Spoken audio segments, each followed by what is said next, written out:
নীরবে সাজিয়ে রাখি।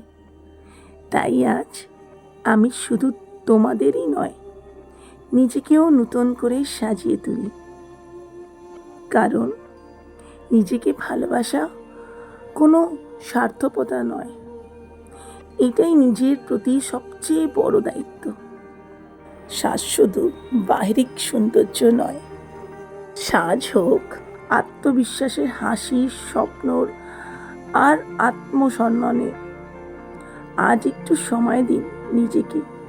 আয়নার সামনে দাঁড়িয়ে বলুন, আমিও গুরুত্বপূর্ণ, আমিও সুন্দর, আমিও ভালোবাসার যোগ্য।